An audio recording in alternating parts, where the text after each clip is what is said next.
In this video, I'm going to show you how you can see a list of all episodes on a series in Netflix. If you find this video helpful, I'll kindly request that you support me by liking the video and also by subscribing to this channel. Alright, so the first thing you need to do is to go ahead and log into your Netflix account and identify the TV series that you would like to see a list of all episodes. For instance, I want to know and see a list of all episodes on this business proposal. Currently, you can see I'm told it has 12 episodes. However, to find and see detail by detail information for this, go ahead and click on this drop down here, and this will go ahead and list all the episodes. You can see here are all the episodes, the 12 of them, each episode and what it entails.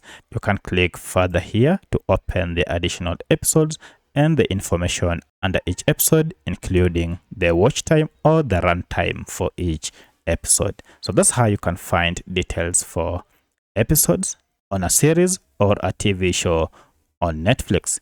If you have any other question, kindly let me know in the comment section. Otherwise, thanks for watching and let's meet in the next video.